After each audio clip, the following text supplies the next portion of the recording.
Hello and welcome to the Game Changers podcast, where you'll hear from trailblazing, fearless women in sport. I'm Sue Anstiss, a founding trustee of the Women's Sport Trust charity and the founder and CEO of Promote PR, one of Britain's leading sports PR agencies. In this episode, you'll hear from Liz Nicholl, CBE, one of the most powerful figures in British sport. Liz has been CEO at UK Sport for the last 9 years, overseeing Team GB's unparalleled success at London 2012 and the Rio 2016 Olympics and Paralympics. This summer, Liz stepped down from that role after 20 years at UK Sport, and she's now president of the International Netball Federation. As always, it was a real privilege to head back to UK Sport's offices in London to meet with Liz. I began by asking her whether sport had been a part of her life growing up. I grew up in a big family, 7 children, and I grew up playing football and cricket in the local park with my brothers. My father was very keen on sport. He was a local primary school teacher, and he used to lead the school teams. And so we always had balls and bats around the house. So I just loved sport right from the very start. Were there any girls' teams playing cricket or football at the time at all? No, none at all. And so, I envy the young women of today that got the opportunity to play football and cricket now. But in my day, I remember people sort of saying, that's the girl who can play football, or that's the girl who can play cricket. I was a bit of an oddity, but I just loved it. And then later on, those ball skills just translated into netball for me. Indeed. Was your dad as supportive as you're playing sport as he was with your brothers? Oh yes. I was the most interested member of the family in sport. So my father was very encouraging. So we didn't have a lot of money as when we were young. But if I needed a pair of spikes, then I knew that I could have that. But I didn't ask for anything else. Yeah. And we didn't go on holiday. But if I needed a piece of sporting equipment, that I knew that I'd be able to have. Fantastic. That. And do you remember any high-profile female sports and athletes at the time that inspired you at all? Well, I think I got most of my inspiration about achieving in sport through knowing that there were local individuals who actually, for example, played netball for Wales. And it just made me think, well, if somebody from my own hometown can do it, then why not me? So I think the inspiration was local, but I do remember, the Lynn Davises and the Dame Mary Peters that actually were just amazing sports people that I was really interested in seeing their achievements at the very highest level. And you mentioned netball there, so when did you first start playing netball? When I went to grammar school at the age of 11. I didn't really know what netball was before that, but I loved it because it's about running, catching, throwing, and that's what I'd been doing in the local park with my brothers. So I took to it really, really easily, and through those early years in school, I was always playing for the team of the year above. I felt as if I was progressing. I felt as if I was good at something. And was there a point at which you realised you were very good, that you were on a pathway? Well, I suppose also we had a couple of teachers that in their time played netball for Wales, and again, when you're in contact, when these are real people that then you do start to think, well, why not? So I always did have an ambition to play. The point at which I thought that maybe I could do this and play netball for Wales was when I was leaving Cardiff, going to university in Nottingham to study chemistry, actually. A teacher from a local school who said to me, don't lose touch with Welsh netball. And I listened, I reflected on that, and I thought, I think she thinks I could play netball for Wales one day. And so I've always said to people since, if somebody you respect thinks you can do it, you probably can, so just go for it. And so, when I went off to university, I did keep in contact, and I went back to Welsh trials, and I was selected, and played in the World Championship in 1975, was selected in 74, went in 75 to New Zealand to the World Championship, and it was just amazing to see sport at that national and international level for the first time. You mentioned that you studied chemistry at Nottingham University, so why not sport? You had a massive passion for sport. Did you consider going to teaching like your father, or another route? Well, I always wanted to work in sport. I loved sport and I always wanted to work in sport, but I didn't know how to work in sport because the sporting industry wasn't very visible at that point in time. So I studied chemistry because I was capable. I definitely did not want to be a teacher because my 3 eldest sisters were teachers and one of my brothers was a teacher and I wanted to do something different. Right. So, no, I definitely didn't want to teach. But in order to get a qualification in sport, I did a postgraduate certificate in education in chemistry and games. So I went from Nottingham University in chemistry and to a year at Leicester for a postgraduate certificate in education to enable me to have something, a sporting sort of qualification of some sort. So I did teach for just for 6 months. Oh, right, I didn't and then I taught chemistry and sport. And then I went to Loughborough to do a master's in recreation management because that was the qualification that was going to enable me then to move into the sporting industry. I realised that you'd been to Loughborough. I hadn't realised you'd done the transition as well. And Baroness Sue Campbell coached you at Loughborough as well, I guess. Was she a massive inspiration to you? Massive. And actually, the Baroness Sue Campbell coached me when I was 18 with the British University's netball team. Right. And she lived in Nottingham. And, there I was at Nottingham University and the coach to the British University's team was local. That was just a massive coincidence and opportunity. So she has always been fantastic. She was an amazing coach. She was the only coach that ever wrote to me to tell me what my strengths were and what I needed to work on. And I probably still got that letter to this very day. And on leaving Loughborough then, so what was your first role in sport? My first role in sport was I was the General Secretary of the Women's Inter-University Athletic Board, which was called WIVAB at the time, and it was the female equivalent of what they had a university's athletic union. So it was women's inter-university sport. I was the General Secretary, so I was the boss and actually managed the coordination of sporting competition across universities in England and Wales. So it was that was to just go from being a student into a leadership role, where I had to establish a head office and recruit staff and manage that responsibility. And I did that job for 2 years. And then what was really interesting is that, quite rightly, the time was right for the men's organisation, the women's organisations to merge. And so I was offered the number 2 role in that joined organisation, and I decided not to accept it. I thought, well, I've enjoyed being the leader, and I don't want to be the number 2 doing the same job I've been doing, but not be responsible. Yes. So I decided to accept redundancy and see what opportunities I might emerge. And then the role as the first fully paid director, it was called at the time, equivalent chief executive of England Netball, came up, and I applied for it and got it. And so if I'd not taken that decision to just see where my future might take me, then I might not have been alert to that opportunity that there was with England Netball, and that was a transformational opportunity for me. And then you stayed in post for 16 years? I was in post for 2 years, and then I became pregnant, and so I resigned at that point in time because my husband also changed his job, so we moved back to Wales. And then he changed his job and came back to the southeast, and coincidentally, fairly soon after we got back to the southeast, the role of the CEO of England Netball came up again. So from 82 to 86, I was a mum. And in 86, I was reappointed as the CEO, which was a brave decision for netball to take. Actually, it was a brave decision for me to apply because I thought I'd done a good job for 2 years. And if I'd been rejected then, I'd have just been disillusioned about what I thought about my ability. But it was great. I was really delighted to be appointed again in 86. And then I was there till 89. So my 16-year stint was in 2 parts. 2 parts. And were you concerned when you took that 4 years out about your future career and progression, taking time out as a mother? So my husband worked in the sporting industry as well. So I did find it quite difficult that he was actually actively involved in the sporting industry.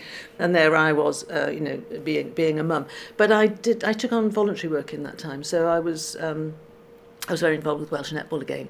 Right. So I kept my hand in with the sport. I kept myself busy, and I knew that I wanted to get back into work, but I didn't dream that the same job would come up again.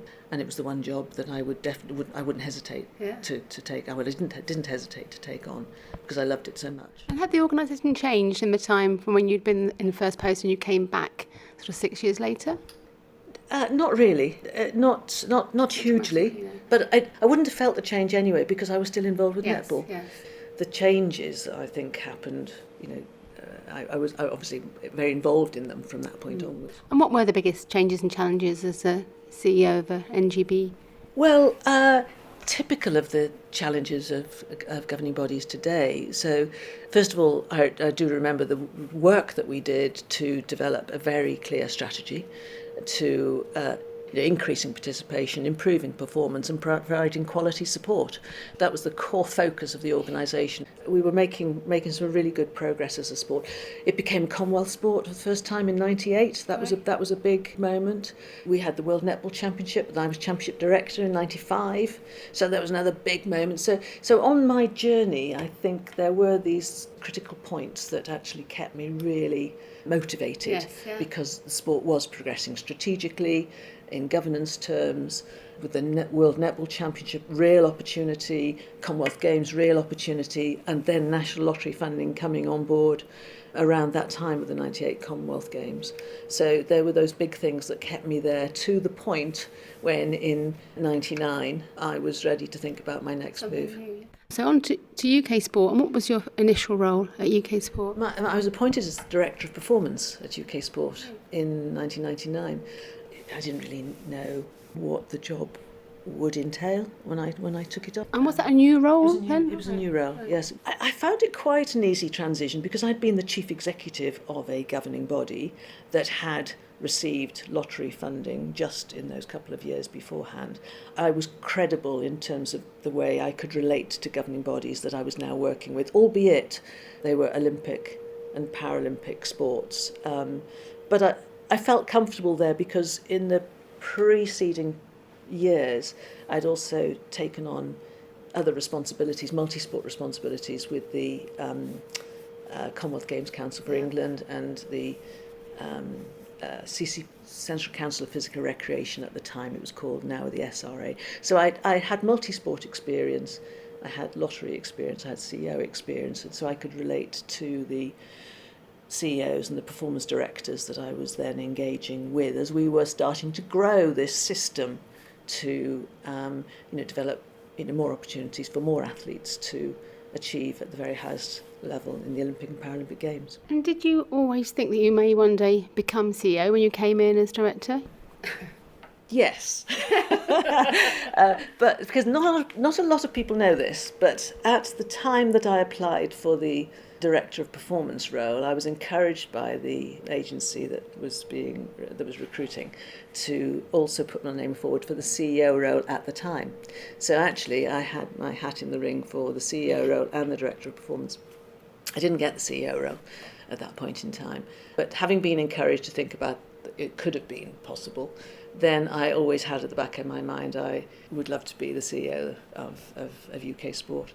Fantastic time to come on board in '99, to see it through Sydney and Athens and Beijing, and but soon in the early 2003, late 2003, I became the acting CEO. So I did an 18-month period as acting CEO, and that was a really interesting time because I learnt a lot from that. I learnt a heck of a lot from that because then I wasn't appointed, but I did 18 months as acting CEO, and I thought that I was what I was doing. I didn't backfill as well as I might have done to cover my performance responsibilities. So I was trying to do two roles, and what happens then is that instead of leading, you're managing. And I was definitely managing and not leading.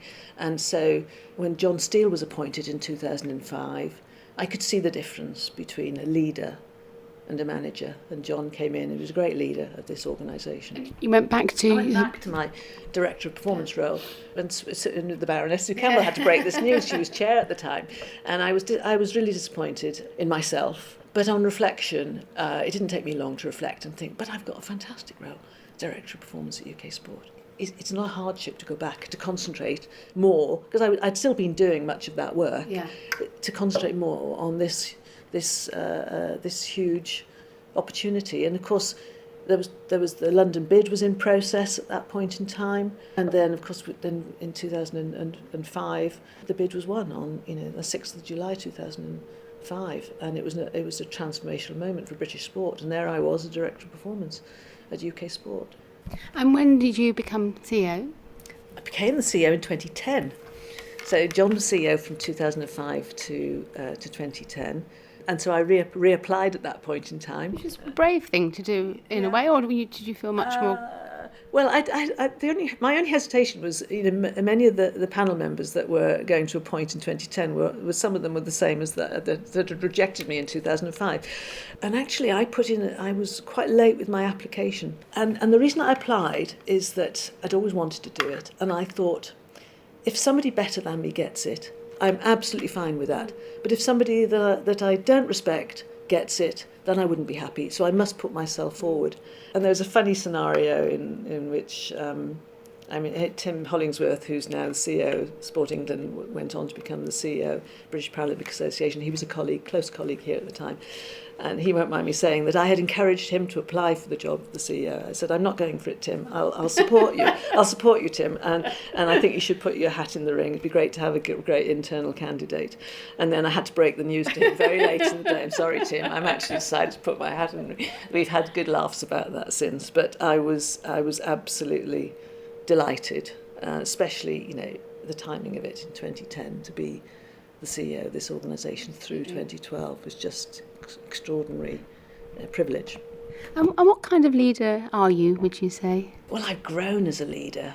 The great thing about leading this organisation that really has kept me all those years sort of hooked to it is its values as an organisation. And I say to people now, if your own values align with the values of the organisation, it's a powerful mix.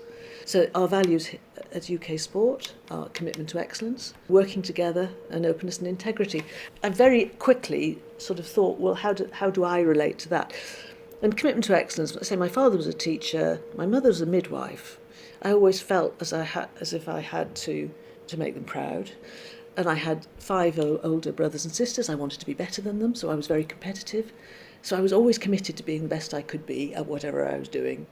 And then the working together was like, you grow up with a sport like netball, and it was always team sports for me.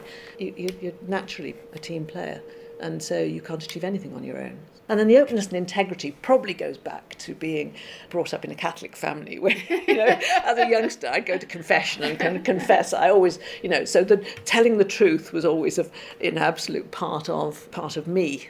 And so, doing the right thing, no matter how hard it is, which I think is actually about integrity, is just a fundamental part of about who I am and how I operate. So I hope if you asked the team at UK Sport how I lead, I hope they would say that they can see the values play out in the way that I operate. I've had to learn. Coaching is a really important skill as a leader. I don't think I'm a natural coach, because of the chemistry background, more of a problem solver, sort of, I can find the answers. So I've had to learn to moderate that and actually learn to ask the right questions and coach. But it wasn't something that came naturally to me as a leader. And I think that sense of team is strong at UK Sport, and work hard but have fun as well. And that's one of my later questions, was that UK Sport's renowned really for its internal culture, I think, and the employees. And I wonder, you've explained a bit in terms of your role as a leader there. Is there anything about recruitment and training, and how I really feel that all the people that we've worked with here, you feel that they emit those same values? Yes, we talk a lot about our values here at UK Sport, and And one of the interesting things we've done over the last 18 months or so is to, and some of this perhaps going back to the consequences of the issues that were felt externally within the system, the criticisms of potentially a win-at-all-cost attitude and behavioural challenges that were being made quite public in terms of individuals' relationships with athletes. So what UK Sport is excellent at, the team is excellent at actually, if there's a challenge, let's find a solution to it and move quickly to resolving it, accepting it, analysing it and resolving it. And so what's being created to support the system is a culture health check process, which has been developed by the team. What we've always said is whatever we expect of the sports, we have to expect of ourselves. So equally, we've conducted a culture health check internally, which is about what people are seeing, hearing and feeling, what the team are seeing, hearing and feeling, and what they think that we're good at and what things could be improved. It's seen as an organisation with amazing a privilege to have the responsibilities we have that are so significant, in terms of helping athletes be the very best they possibly can be. And as CEO, you've had extraordinary success in terms of delivering almost precisely what you predicted in terms of medal counts with record performances in London and Sochi and Rio. Can you tell us a little bit about that process of the prediction, how that evolved? So we've always taken an approach when we predict an outcome at an Olympic Games or a Paralympic Games, it has to be real. It has to come from the sum of the possibilities in each of the sports. So the discussion with sports began way back in 2006 on the start of the journey to 2012. What's that range of possibility that each and every sport could achieve, and let's invest in that range of possibility. And so the range is, the bottom number is the number below which we'd all be disappointed if that sport didn't achieve that number, and the top of the range is if everything went well on the day for every athlete's really got that performance potential, then that's the number of medals that sport could produce. The UK Sport invests in that medal range of possibility. There's no guarantees in performance sport, but there are possibilities. And then the sum of that total range makes up the range of possibility for the outcome for Team GB and Paralympics GB at the Games. And so those possibilities are reviewed annually, so that the range then sort of gets tighter, and as we move towards the Games, just prior to the actual Games itself, within a month or so of the Games, then the actual range of possibility is announced. What's informed that since 2012 has been the more forensic approach that the team takes and the sports are taking to analysing that performance potential. So there is a sport analytics team here at UK Sport, and since 2012 the team has been helping sports be more competent in terms of analysing the potential of individual athletes, tracking athletes. Athlete performance data's freely available, and so it's very easy to do that if you can gather that data and analyse that data. And that's an example of in what I've seen here at UK Sport in the period since I started, is in each 4-year period there's a big step up in some way, shape or form. In the period up until 2004, it was just about supporting more athletes and more sports. To 2004 to 2008, it was actually really focusing on performance reviews and management through a Mission 2012 process, we called that. Building on that to 2012. Post-2012, it was sport analytics and actually being more forensic. 2016 to now, big focus on culture. Yeah. I think 863 medals have been won in British athletes in the Summer and Winter Olympics and Paralympic Games during your tenure. So now you've left. Are you able to tell if you had any favourites there, or is it a bit like your children and you're not allowed to say who your favourites are? Well, there are so many, and and everyone is just incredibly special. So if I'm reflecting back on my career with UK Sport, I'm thinking of, first of all, getting the job, amazing, coming into this organisation and being able to create a team. Actually going to my first Games in 2000 and seeing Paralympic sport for the first time. And actually I remember sitting in the swimming pool. I was just blown away in terms of how amazing Paralympic sport is and what can be achieved And then, 2005 being in the middle of Trafalgar Square, when that bid was won, and I did a radio interview prior to the announcement, and the interviewer said, "Can you just pretend we've won and actually just react?" So I just made up that I just did whatever I could, and I had a little transistor radio and the earpiece in my ear, and I went back into the middle of the crowd with my colleagues, waiting for this announcement. And there's a time delay sometimes. It comes through at different times. Well, it came into my earpiece that we'd won prior to it coming onto the big screen, and so I jumped in the air for a split second. Before anybody else, and I felt these eyes looking at me, and then everybody else jumped in the air. So that is the funniest moment. Premonition. But it's very fun. And then I just remember thinking, I was asked to pretend you can never replicate those emotions. It was absolutely amazing, and people were crying, and it was just a fantastic moment for British sport. And then I move on then to 2006 when we had an amazing decision of government to announce significant increase of funds, which would enable us to see this journey through to 2012, which was a real vote of confidence in us as an organisation. And so the responsibilities we had then were not just for the next games, but it was for the period right up to 2012. And how much was that increase in funding at the time? We asked for up to 300 million. We got 200 million. But 200 million extra was a big uplift. It showed how important this was to the government at the time. And then 2008, because we'd won 28 medals. If I talk Olympic, but the progress on the paras was paralleled this. So 28 medals in Sydney, 30 medals in Athens, 47 medals in Beijing. That uplift was just amazing, and it was within the range of possibility.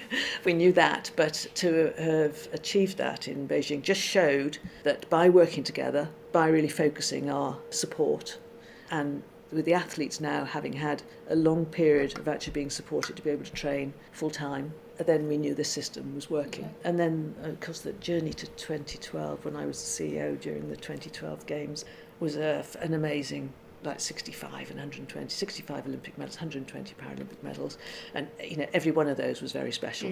Absolutely. And you could feel the impact on the nation. And then to go on from there to better that in Rio, it was quite interesting because straight after London 2012, everybody had worked together for a common cause because there was a massive platform. So our discussions here were about how do we keep the system together now, because that London focus is we're moving through it now.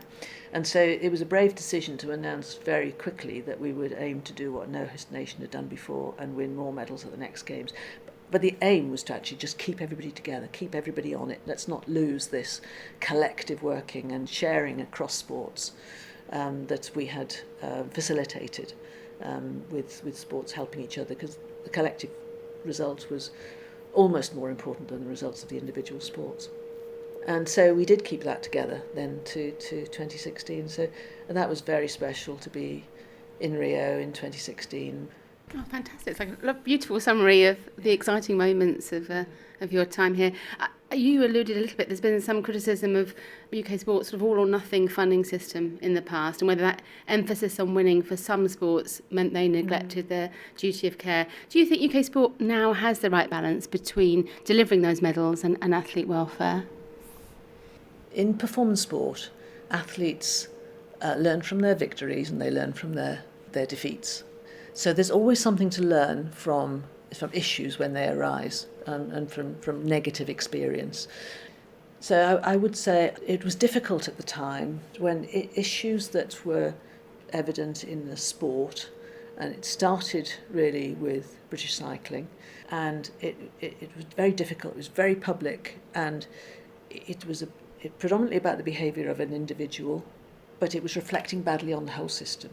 The immediate reaction is to feel really, really frustrated that, in fact, an individual hasn't taken their responsibilities, hasn't handled their responsibilities well, that an athlete had, been adversely affected by that, and then to to feel a bit defensive about the system, because what we've got is a system of 1,000 athletes, probably the same number of people working right across sports, a huge number of massively committed and passionate people doing fantastically amazing, great work on behalf of the athletes to enable them to succeed. And for individual issues, and each one is significant and important and needs to be addressed, to reflect badly on the whole system, I thought at the time was unfair. And as an individual, you immediately start to feel a bit defensive. You feel the need to be a bit defensive. But then when you think about, you do learn, everybody learns from things that don't go, you learn more from things that don't go right, because you stop and reflect. And so it felt difficult until we were very clear as an organisation exactly what needs to be happening here. So there were a list of 6 things that we were going to immediately do, and we agreed and we announced we would do it. First of all, we would appoint a head of sport integrity here at UK Sport. We would establish policies and guidance so that in fact sports and individuals within sports could manage their responsibilities, had a framework for managing their responsibilities better.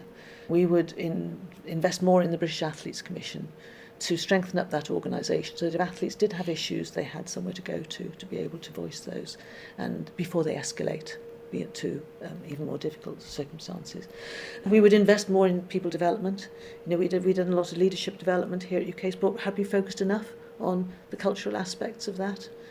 Probably not. And so we would add more substance to our people development work. We would look at, we have at UK Sport, we had an individual that had responsibility for performance advisors, oversight, of about, say, 5-6 sports. We'd look at how that case management operated to see whether we could gather more intelligence and spot some issues. We would create this culture health check, which has been an amazingly successful piece of work, really drawing out what staff and athletes feel, or see, hear and feel about the culture in their own organisations, what could be better and where there are issues and how they might be resolved. And then really just talking more beyond the walls of UK Sport about values and behaviours and how important that is. But fundamentally, I do think this is down to good leadership in each and every sport. And I think that it's been a bit of a wake-up call for us all, leaders at every level in sport, about our respective responsibilities within our own houses, within our own organisations. Yeah. One thing I've always felt very strongly about, it's important not to blur the edges of responsibilities and accountabilities. And when for individuals to accept their individual, and for organisations to accept their responsibilities and their accountabilities and be clear about that. Because only by having that clarity can you then be clear about who is responsible for resolving this particular issue. In retrospect, I'm really glad those issues became very public, because if they hadn't become very public, we wouldn't have known about them. And more might have been occurring in any organisation, but we also wouldn't have actually felt compelled to take the actions we've taken since. We would have got to culture at some point in time. We might not have got to it in this cycle. Yeah. And I always think it must be very tough for you. You're the face of the organisation, and it's criticism for that, or the sports feeling hard done by, and issues around cuts in funding. You always appear incredibly calm and reasoned in media interviews, but do those negative comments affect you personally? When there are limited funds, then there are some winners and there's some losers. And it's really hard for those sports that actually miss out on that funding. It doesn't affect me personally insofar as I know that those decisions are right. They're strategically right for this organisation to make. So criticism doesn't affect me, but I do feel for the sports that miss out. I understand how difficult it is for a leader in those sports to have to manage this significant reduction in the income that they then have available to run their organisations and support their athletes. And I understand why that criticism, because they have a responsibility to their sport to criticise the organisation that's made a decision not to invest in them. So I don't take it personally. I understand why they speak out and speak so emotionally about the impact. I've always felt very confident that the decisions we've made at UK Sport are the right decisions to achieve the outcome that we are charged with striving to achieve. And I've been very fortunate this summer. I was at a few events where you've received a standing ovation, which must have been a very wonderful, emotional experience. So what's been the hardest part for you leaving an organisation where you're clearly so loved and you've respected and you've had such amazing success? I announced that I was standing down last November, and I'd been thinking about it for some time, predominantly because I really do need to spend more time with the family. This job is all absorbing, and if you're not actually working, it's going on in the head all the time. Watching sport is always with a different eye on it. It's not sport for enjoyment, it's sport for what does this mean. So I've thought for some time I need to find the right time to step down from UK sport. And there've been moments on this journey when I've thought, okay, I think it probably should be next year, and I think it should be, and then something would happen. But I always wanted to leave this organisation in a good place. It had to be the right time. I wanted to know that the people around me were settled before I stepped out. And then coincidentally, the International Netball Federation presidency role was coming up, and I was encouraged to think about applying for that. But my priority was to make sure UK sport was in a good place at the time that I did step out. You obviously are now president at the International Netball Federation. So what does that role entail for you? Well, the president's role of an international federation is like being the chair of any organisation. It's a real privilege to be going back into that role in the sport that actually I think made me who I am today. Is something I feel it's right to give back to that sport. Because if I hadn't had all those years of experience as being a CEO of England Netball, I would not have got this job at UK Sport, and I would not have enjoyed such an amazing period working with the colleagues that I have worked with. So it's an organisation. There are about 20 million people that are playing netball around the world. There are about 100 countries playing netball around the world, but probably only about 50-something that are full-on affiliated members. And it's a great sport, predominantly for women, and it can provide other women that, like I had, with leadership opportunities and grow their confidence to enable them to succeed in life in many other different ways. So it's a job in an organisation that is very rich in people resource, but it's poor in financial resource. That's going to be my challenge, to try to generate more income to really propel or fast track some of the work that we know that can be achieved through the sport of netball internationally. And obviously, Olympic inclusion has long been an ambition for netball. My youngest daughter often says, why is walking an Olympic sport? And netball's not. Your family are netballers, you can tell, can't you? What do you feel it will take to make that happen? It's certainly an ambition. Formally, it's an ambition of the organisation, of the International Netball Federation. So it has to be an ambition of me as the president. I think it's important to be pragmatic about this.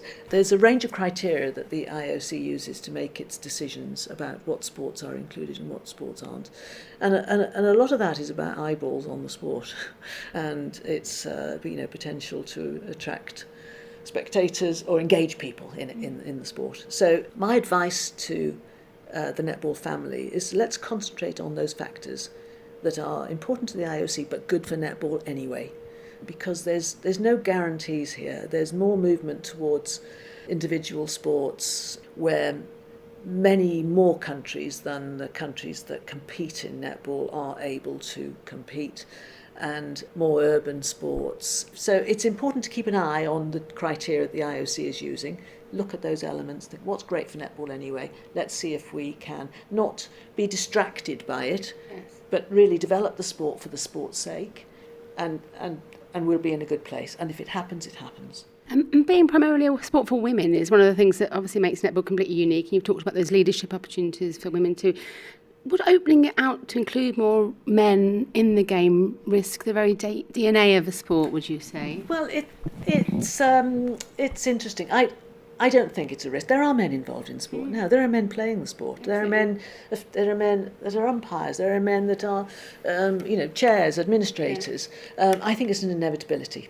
I don't think it's a threat. I don't think it's a risk. I think it's an opportunity. I think it's an inevitability. It's just a matter of time. Yeah. Excellent. And whilst we have some remarkable women currently in really senior roles in women's in sport, and the balance of boards is definitely improving, there still seems to be a long way to go in terms of women in performance roles. So why do you think we still have so few elite female coaches and performance directors? Yes.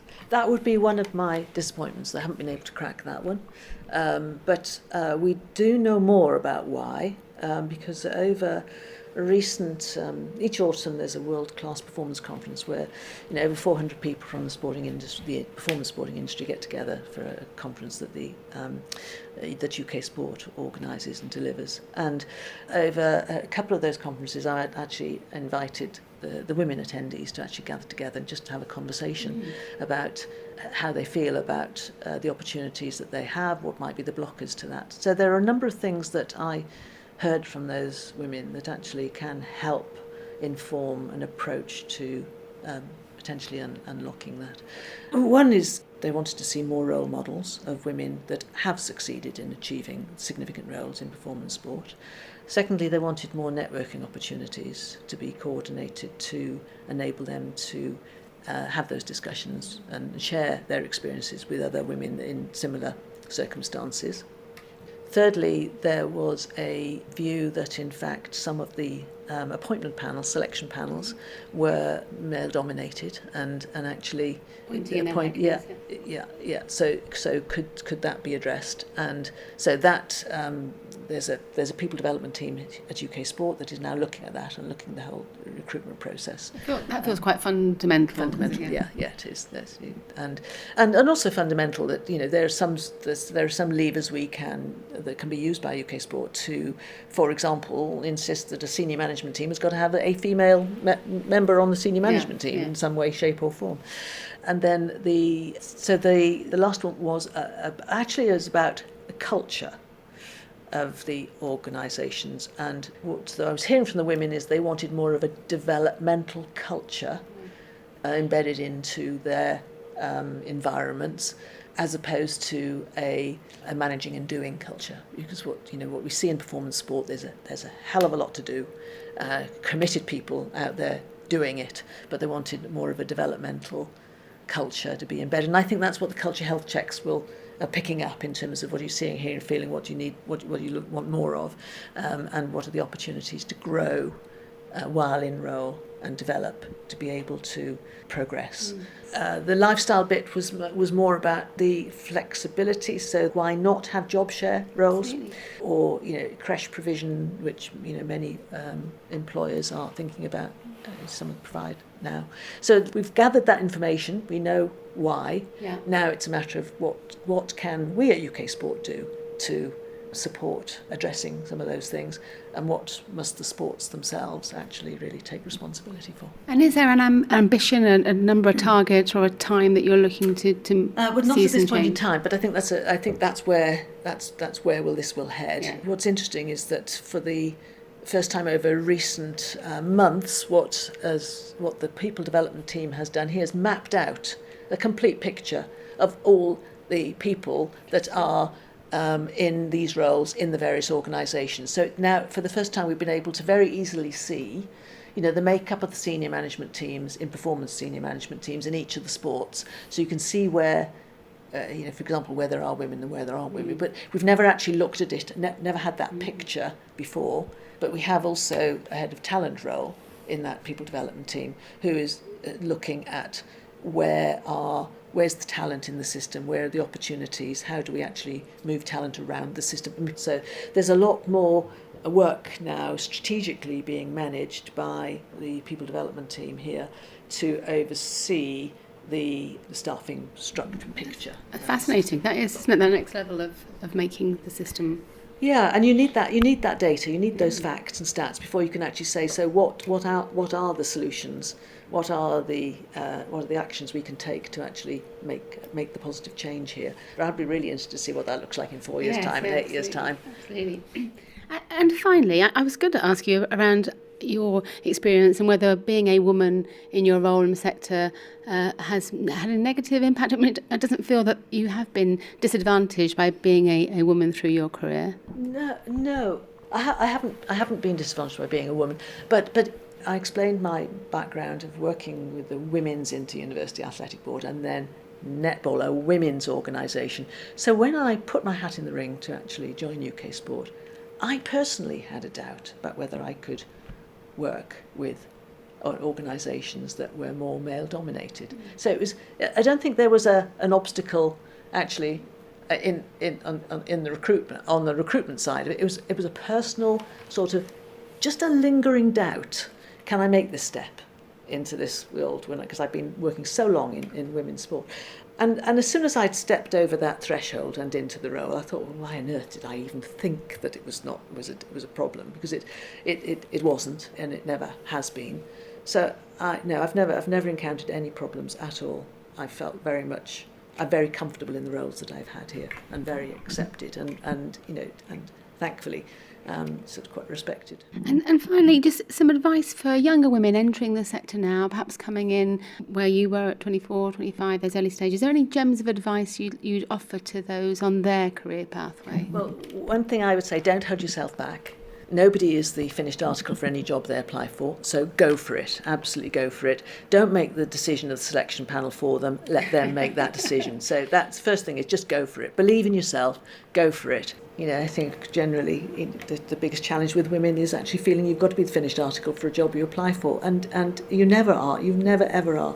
And I've been learning on the job ever since I started my career, and it's turned out okay. I'm incredibly grateful to Liz for meeting with me and sharing so many amazing memories from her time at UK Sport. We wish her well in her new role with the International Netball Federation, and here's hoping that the sport might one day make it into the Olympics. Please let me know what you think about the Game Changers podcast. If you could take a moment to leave a review or give us a rating on iTunes, it would be absolutely brilliant. You can find out more about all my guests at promotepr.com/gamechangers, and do subscribe too if you don't want to miss out on future episodes. Next week, I'm thrilled to say that my guest is Lauren Steadman, para-triathlon world champion and Olympic silver medalist. Lauren also enthralled us all last year as a finalist in BBC's Strictly Come Dancing. I played on the football team at school, the hockey, the netball, did as much sport as I could, just to show all the other kids, I'm missing an arm, but I can do just as good as you can.